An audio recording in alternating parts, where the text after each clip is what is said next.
Buat cerita horor tidak harus selalu tentang hantu pastinya.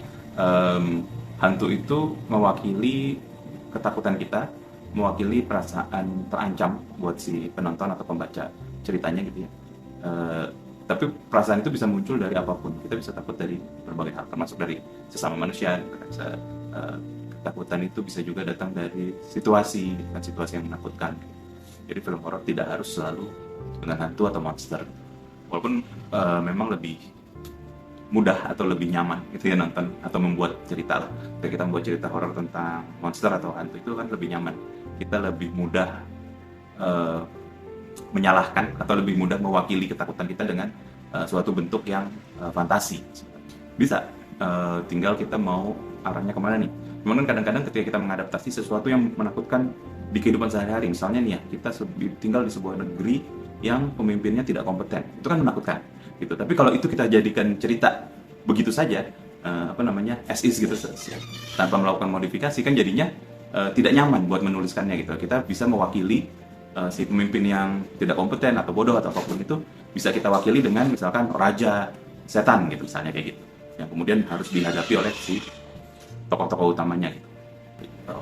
Kejadian biasa gini, kalau penulis horor atau katakanlah kita mau mengumpulkan cerita horor dari kejadian sehari-hari gitu ya, kata misalkan saya nggak pernah mengalami penampakan, saya nggak pernah mengalami keanehan apapun, tapi saya pengen nulis cerita horor gitu, gimana caranya? Ya lihatlah apa yang kita alami sehari-hari, kemudian bayangkan hal terburuk yang bisa terjadi gitu. Misalkan sehari-hari kita naik kereta gitu ya, terus bayangkan apa hal terburuk apa yang bisa terjadi. Keretanya tiba-tiba nggak bisa kebuka pintunya misalnya gitu, atau keretanya tiba-tiba nggak bisa berhenti. Ya, itu aja kan udah cukup mengerikan, walaupun itu cuman hal yang sifatnya tidak supernatural gitu, hal yang biasa, tapi itu kan jadi mengerikan. Bayangkan naik kereta gitu ya, misalkan di jam sibuk padat banget gitu, terus keretanya tidak bisa berhenti, dia jalan terus gitu. Itu kan akan menjadi situasi yang mengerikan. Nah, kalau misalkan tadi cerita kereta, kita naik kereta sehari-hari gitu ya, terus kita mau jadiin itu cerita hantu gitu ya.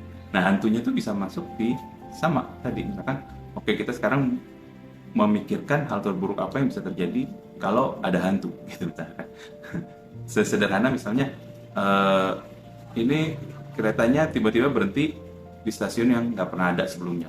Saya situasinya ini seperti normal nih, hari biasa terang pagi gitu ya, berangkat kerja desak-desakan, tiba-tiba satu stasiun sebelum kereta kita harusnya berhenti, tiba-tiba ada stasiun yang lain gitu.